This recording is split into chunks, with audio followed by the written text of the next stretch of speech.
today we will learn the remaining topics of the part excretion. So let's start. इसमें हम पहला हमारा boxes है मोर टू नो। इसमें हम आर्टिफिशियल किडनी के बारे में पढ़ेंगे जिसे हम हेमोडायलिसिस भी बोलते हैं।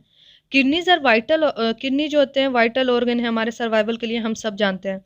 लेकिन कुछ ऑर्गेनिजम्स जो हैं, कुछ ह्यूमन बींग्स हैं, उनमें किडनी फेल्योर होते हैं डिफरेंट डिफरेंट रीजंस के कारण। तो उनमें जो होता है वो आर्टिफिशियल किडनी लगाया जाता है ताकि उनमें आर्टिफिशियल किडनी का सिस्टम बनाया जाता है जिसके कारण उनका ब्लड का फिल्ट्रेशन हो पाए और वो जिंदा रह पाए। An artificial kidney is a device to remove nitrogenous waste products from the blood through dialysis. Artificial kidney जो एक ऐसा डिवाइस है जिससे जो हमारा जो नाइट्रोजनस वेस्ट मीन्स यूरिया और यूरिक एसिड वगैरह होता है, जो यूरिक एसिड तो नहीं मेनली ह्यूमंस में होते हैं, तो यूरिया जो होते हैं वेस्ट प्रोडक्ट्स वो हमारे बॉडी से रिमूव होते हैं डायलिसिस के थ्रू। डायलिसिस एक प्रोसेस होता है उसके through. Artificial kidney contain a number of tubes with a semi permeable lining. यहाँ तो सेमी परमेबल दिया हुआ बट यहाँ पिक्चर में जो है वो सेलेक्टिवली परमेबल दिया हुआ। तो हम लोग पहले सेलेक्टिवली परमेबल लाइनिंग को ही कंसिडर करके चलते हैं। सेलेक्टिवली परमेबल होता मीन्स वो सेलेक्टेड चीज़ों को ही पास होने देता है अपने मेम्ब्रेन से। उसमें बहुत सारे ट्यूब्स होते हैं जो semi permeable means selectively permeable lining होता है जिसमें, और suspended in a tank with dialysing fluid, और एक टैंक होता है जिसमें डायलाइसिंग फ्लूइड से सस्पेंडेड होता है। जैसे हम इस पिक्चर में देख रहे हैं ये टैंक है और इसमें जो येलोइश कलर शो कर रहा है वो डायलाइसिंग फ्लूइड है और इसमें जो रेड वाला है वो ट्यूब्स है। Suspended in a tank with dialysing fluid, this fluid has some osmotic pressure as blood. और जो फ्लूइड है येलोइश उसमें ऑस्मोटिक प्रेशर होता है, जिस तरीके से ब्लड में ऑस्मोटिक प्रेशर होता है उसमें आयंस वगैरह का कंसंट्रेशन होने के कारण। और ये except that it is devoid of nitrogenous waste, सिर्फ ये इसमें अंतर है कि जो ब्लड होता है उसमें ऑस्मोटिक प्रेशर भी होता है और नाइट्रोजनस वेस्ट भी होता है। लेकिन ये जो फ्लूइड है डायलाइसिंग फ्लूइड उसमें ऑस्मोटिक प्रेशर तो होता है ब्लड के जैसा, लेकिन उसमें नाइट्रोजनस वेस्ट नहीं होता है।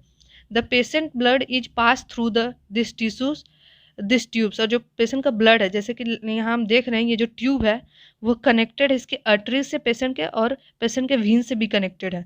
तो ये जो पेशेंट का ब्लड होता है वो इस पाइप से पास आउट होता है और इस ट्यूब में जाके फिल्टर आउट होता है। तो ये जो ब्लड है पेशेंट का वो ट्रांसफ़र किया जाता है इस ट्यूब में, ये जो वेजल है उसमें ट्रांसमिट किया जाता है, ट्रांसपोर्ट किया जाता है। During this passage the waste products from the blood passes into dialysing fluid by diffusion।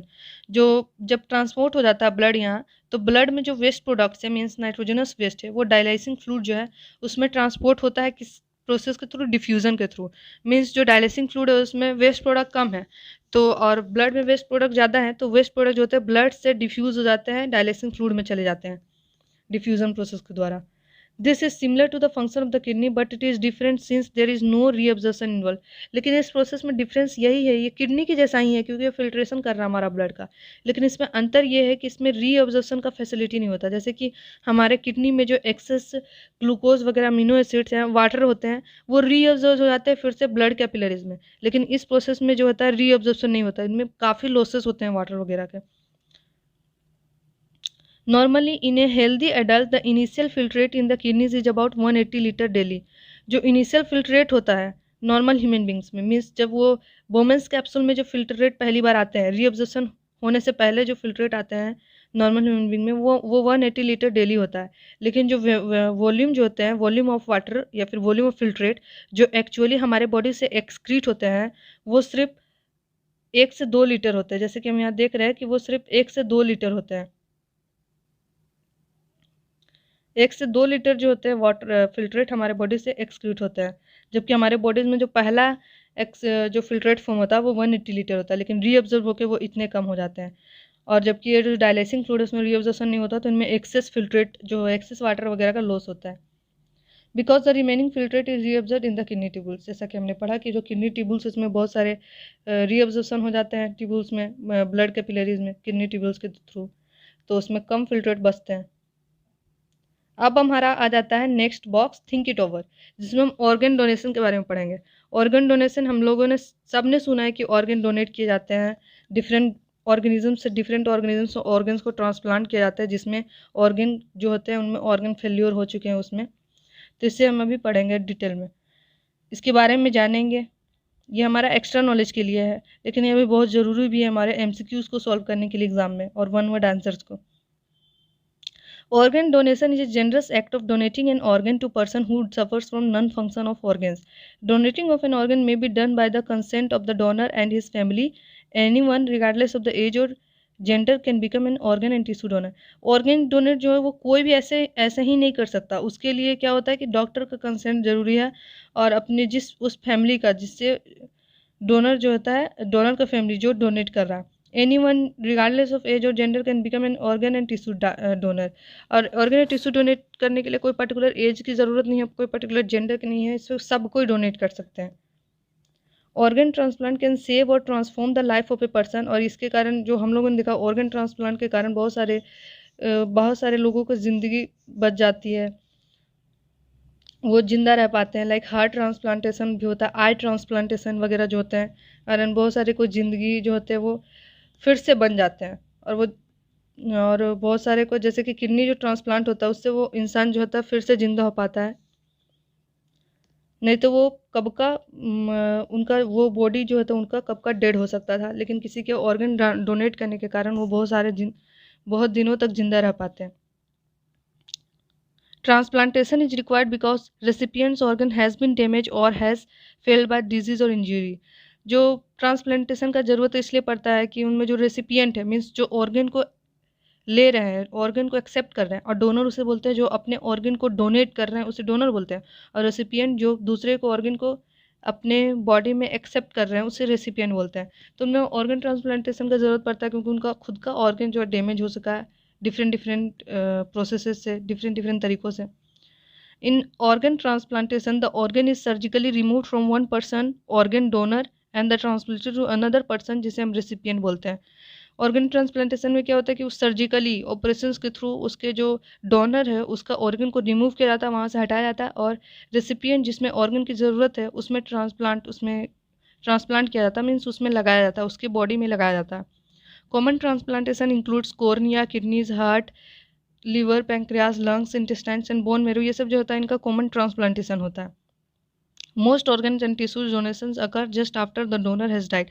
और ज़्यादातर जो टिश्यू या फिर ऑर्गन का जो डोनेशन होता है वो तब होता है जब ऑर्गेनिज्म, कोई ह्यूमन जो होता है वो मर गया हो. उसके मरने के तुरंत बाद ये सब ट्रांसप्लांटेशन का प्रोसेस होता है, या फिर जब डोनर डिक्लेयर कर देता है कि हाँ उसका जो ब्रेन है वो डेड हो जाता है. मीन्स वो मोस्ट केसेस में जब वो जो डोनर होते हैं वो मर जाते हैं तब तुरंत उसके मरने के बाद ट्रांसप्लांट किया जाता है. लेकिन कुछ कुछ ऐसे ऑर्गन्स हैं जो डोनर है वो जिंदा रहेंगे तभी वो उसको डोनेट कर सकते हैं, नहीं तो नहीं. जैसे कि किडनी और पार्ट ऑफ लीवर के कुछ पार्ट्स और लंग्स जो है उसे तभी डोनेट किया जाता है जब डोनर जिंदा होता है. अब हमने एक्सक्रीशन इन ह्यूमन बींग्स को अभी ख़त्म किया. अब हम छोटा सा टॉपिक जो हमारा एक्सक्रीशन इन प्लांट्स इसे पढ़ेंगे. Plants use completely different strategies for excretion then those of animals. Animals में जो एक्सक्रीशन होता है वो एक्सक्रीटरी सिस्टम के हेल्प से होता है, लेकिन प्लांट्स में कम्प्लीटली डिफरेंट मेथड्स का यूज़ किया जाता है. Like oxygen itself can be thought of as a waste product generated during photosynthesis. जैसे हम लोगों में CO2 जनरेट होता है गैसियस वेस्ट प्रोडक्ट के रूप में, उसी तरीके से प्लांट्स में O2 जनरेट होता है फोटोसिंथेसिस समय में, जो कि रिमूव होता है उनके जो गैसेस एक्सचेंज होता है स्टोमाटा के थ्रू उससे. We have discussed earlier how plants deal with oxygen as well as CO2. They can rid of excess water by transpiration. उनमें जो excess water का जो होता है उससे वो कैसे excess water जो होता है वो भी उनके लिए वेस्ट प्रोडक्ट होता है. तो उनमें जो वाटर का लॉस होता है वो ट्रांसपिरेशन के थ्रू होता है, और गैसेस का जो लॉस होता है वो स्टोमाटा के एक्सचेंज के द्वारा होता है. ये पढ़ लिए. लेकिन फॉर अदर वेस्ट उनमें बहुत सारे डिफरेंट वेस्ट प्रोड्यूस होते हैं. Plant use the fact that many of their tissues consist of dead cells. ज़्यादातर जो टिश्यूज होते हैं प्लांट्स में वो डेड होते हैं, and that they can even loss some parts such as leaves. और जिसके कारण वो कुछ पार्ट्स जो होते हैं जिसके लीव्स वगैरह, उससे वो लीव्स वगैरह उनका टूट जाता है, और बहुत सारे लीव्स जो होते हैं वो लीफ फॉल हो जाता है उनका. Many plants waste products are stored in cellular vacuoles. Waste products may be stored in leaves that fall off. Means बहुत सारे प्लांट्स का जो वेस्ट प्रोडक्ट्स होता है वो सेलुलर वैक्यूल्स में स्टोर होता है, और वो जो लीफ जो होता है उनका जो टूट के उनका जो लीफ अलग होता है उनके प्लांट से, उस लीव्स में भी उनके बहुत सारे वेस्ट प्रोडक्ट्स होते हैं, और वो लीफ के फॉल ऑफ होने के कारण वो वेस्ट प्रोडक्ट्स उनसे उनके प्लांट जो है उससे वो वेस्ट प्रोडक्ट भी एक्सक्रीट हो जाता है in the form of leaf के फॉर्म, क्योंकि लीफ में भी उनका वेस्ट प्रोडक्ट स्टोर होता है. तो जैसे ही लीफ उसका टूटता है तो उनका जो वेस्ट प्रोडक्ट है वो भी उसके प्लांट बॉडी से अलग हो जाते हैं. Other waste products are stored as resins and gums. उनमें कुछ दूसरे वेस्ट प्रोडक्ट्स होते हैं जैसे कि रेजिन्स होते हैं, गम्स होते हैं। ये सब नेचुरल स्टिकी सब्सटेंसेस होते हैं गम्स, नेचुरल गम बोलते हैं, जो एक्सक्रीट होते हैं प्लांट्स के पार्ट से। जैसे कि ज़्यादातर हम लोगों ने ट्रंक्स में देखा है गम्स वगैरह और रेजिन्स वगैरह, और specially in old xylem, means Trunks में तो जाइलम ही होंगे, तो ओल्ड जाइलम जो होते हैं उनके बार्क में, उससे एक्सक्रीट होता है। प्लांट के जो बार्क होता है जिसे ओल्ड जाइलम बोलते हैं, उससे उनका रेजिन्स और गम्स वगैरह एक्सक्रीट होता है, जो एक तरीके का वेस्ट प्रोडक्ट है प्लांट में। Plants also excrete some waste substances into the soil around them. और उनके अराउंड जो सॉइल होता है उसमें भी कुछ कुछ वो अपना एक्सक्रीटरी सब्सटेंसेस को एक्सक्रीट करते हैं। तो हमारा एक्सक्रीशन प्लांट्स यहीं खत्म होता है, जिसमें हमने पढ़ा कि प्लांट्स में भी डिफरेंट वेस्ट प्रोडक्ट्स होते हैं जो उनसे एक्सक्रीट होते हैं, लाइक गैसेस जो होते हैं O2 वगैरह, वो उनको जो फोटोसिंथेसिस के समय जो प्रोड्यूस होते हैं वो स्टोमाटा से गैसेस एक्सचेंज होता है, उसी प्रोसेस के समय वो एक्सक्रीट हो जाते हैं। फिर उनमें जो एक्सेस वाटर होता है ट्रांसपिरेशन के थ्रू लॉस होता है, और फिर उनमें जो वेस्ट मटेरियल से रेजिन से गम्स पे एक्सक्रीट होते हैं, और कुछ उसका वेस्ट मटेरियल जो होता है डायरेक्टली सॉइल जो होता है उसके सराउंड में, उसमें भी एक्सक्रीट कर दिया जाता है। तो हमारा ये चैप्टर यहीं ख़त्म होता है। ये आपको क्वेश्चंस दिए हुए हैं, सॉल्व करने हैं, और समरी है इस चैप्टर का, इस समरी को पढ़ना है। और अगर इस चैप्टर में कोई भी डाउट हो तो आप कमेंट करना कमेंट सेक्शन में। So thank you.